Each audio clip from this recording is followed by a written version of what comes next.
আসসালামু আলাইকুম। আপনারা চাইলে খুব সহজে এরকম একটা জামা বানিয়ে নিতে পারবেন। তো দেখুন, এই জামা মানে অন্য একটা জামা আছে। অন্য একটা জামার ২ সাইডের পাড় আর হচ্ছে যে এই যে পাড়গুলা লাগাইছি এটা অন্য একটা জামার পাড়। অনেক সময় অনেক দামি, দামি থ্রি পিসের ২ সাইডে অনেক সুন্দর, সুন্দর কাজ থাকে। সেগুলা আ ওই ফেলে দেয়া হয় কিংবা অন্য কোনো কাজে লাগানো হয়। তো আমি ওই পাড়গুলো আমি এই জামাতে লাগিয়েছি। তো এই জামাতে কিভাবে লাগিয়েছি সেটা আমি দেখিয়ে দিচ্ছি দেখুন। লাগানোর পরে আমি আবার হচ্ছে আপনাদেরকে এই উম লেসটা কিনে আবার এই লেসটা এভাবে লাগাইছি যাতে আপনার একটা মানে একটা রেডিমেড একটা থ্রি পিসের মতন করে আমি এটা বানিয়েছি। ওড়নাটাও এই জামার সঙ্গে আমি সেট করে দিয়েছি। আর পায়জামাটা সুতি কাপড়ের, কারণ এই কাপড়টা লিলিয়ান। হ্যাঁ? তো আপনারা দেখতে থাকুন এটা মানে এই জামাটা কিভাবে তৈরি করা হয়। হ্যাঁ? এই যে এভাবে আমি জামার পায়েরগুলো লাগাইছি আপনি এই যে হাতার। এখন ওই হাতার মানে আরেক সাইডের কাপড়ের ওটা হাতায় আবার লাগালাম। লাগায়ে এটাও আবার ২ সাইডে পাইট দিয়ে মোট কথা একটা মানে শোরুমে যেরকম একটা জামা রেডিমেড জামা পাওয়া যায় ঠিক সেরকম। তো এই জামার আসলে কম্বিনেশনটা খুবই সুন্দর হইছে।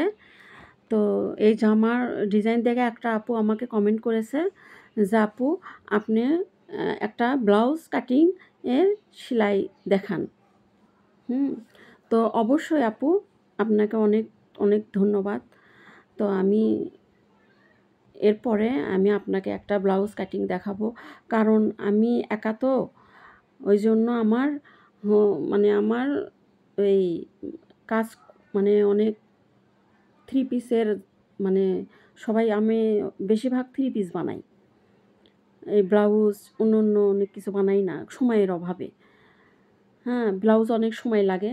তো আপু আমার এখানে অবশ্যই ৪-৫ টা হচ্ছে যে মানে ব্লাউজের কাপড় এসেছে। তো আমি এগুলা সময়ের জন্য পারতেছি না।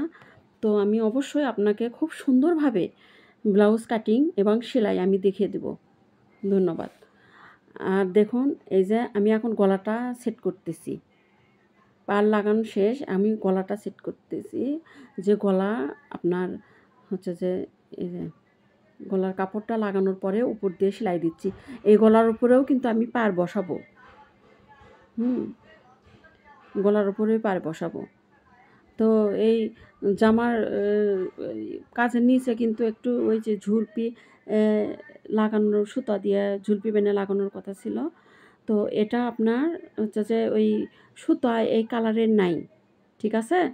তো অবশ্যই আমি পরবর্তী ভিডিওতে আমি ওটা তারছেলগুলা লাগানো আমি আপনাদেরকে দেখাবো। এখন ২ সাইডে সেলাইয়ের পর, হুম? ২ সাইড সেলাই হয়ে গেছে।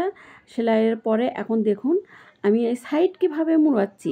সাইডের অংশে অনেকে আছে সাইডটা সুন্দর হয় না। আমি ২ জন ৩ জনকে কাজ শিখাইছি। ওরা কোনোমতেই হচ্ছে যে এই সাইডটা সুন্দর করতে পারে না। তো আমি এইরকম ভিডিও ২ টা ৩ টা দিয়েছি। তো আমি আবারও দিচ্ছি দেখুন। এই সাইডের এ মানে যে যেরকম করে লাগাতে পারে, ঠিক আছে? যে যেরকম করে লাগাতে পারে সে সেরকম করে লাগায়। আমি যেভাবে আপনাদের সহজ হবে, সহজে আপনারা লাগাতে পারবেন আমি সেভাবে মানে দেখানোর চেষ্টা করি, শিখে দেওয়ার চেষ্টা করি। হুম? তো এইভাবে দেখুন এভাবে আমি এই মানে ইয়াটা লাগাচ্ছি। হুম? হ্যাঁ, এই যে এভাবে কোনো রকমের কম বেশি হবে না। কোনো আ মানে অনেকে আছে তেড়ে, টেড়ে হয় ওরকমও হবে না। হ্যাঁ? আগে সর্বপ্রথমে আপনি ২ সাইড সেলাই দিয়ে ওই কাপড়টা ভাঁজ দিয়ে এঁকে নিবেন। ওই শেষে আপনারা সেলাই করবেন, তাহলে কোনো রকম ১৯-২০ হবে না। তো অবশ্যই, অবশ্যই যদি YouTube থেকে দেখে থাকেন অবশ্যই সাবস্ক্রাইব করবেন। আর Facebook থেকে যদি দেখে থাকেন তাহলে অবশ্য ফলো দিবেন। আর বেল আইকন বাটনটা মানে আপনারা সেট করে রাখবেন যে আমি যেটাই করি আপনাদের কাছে যাতে সহজে পৌঁছে যায় সেই মানে সিস্টেমটা আপনারা করে রাখেন।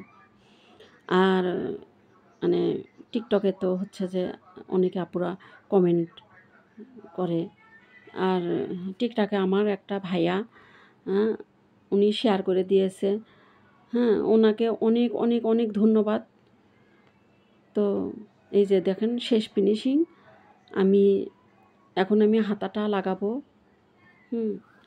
জামার ধারে সেলাই করা শেষ, এখন আমি হাতাটা সেলাই করে আমি এখন মানে হাতার অংশটা এখন আমি লাগাইয়া দেখে দেবো আপনাদেরকে। দেখুন, দুটো জয়েন করে আমি সুন্দর করে ভাঁজ দিয়ে যে এখন আমি মানে ছেটে নিয়ে এখন ছেটে নিয়ে এভাবে আমি এই যে কেটে নিচ্ছি। মানে সামনেরটা আপনার এইভাবে কাটতেই হবে, কাটলে পরে আপনারই ভালো, আপনারই সুন্দর, সামনের এই ফিনিশিংটা খুব সুন্দর আসবে। হ্যাঁ, আর হাতা লাগানোর সময় অবশ্যই এই হাতার সেলাই এর অংশটা সামনের পাটের সেলাইয়ের পাটের একটু 1/2 ইঞ্চি আগে দিয়ে আপনারা সেলাই করবেন। তাহলে হাতের এই যে সই যে কাঁধের উপরে যে সেলাইটা আছে আর হাতের সমান অংশটা ওই জায়গায় জানি জয়েন্ট খায়, তাহলে দেখবেন অনেক হাতাও কুঁচকে যায়, এটা ওরকম হবে না।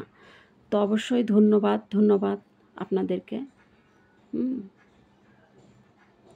এই যে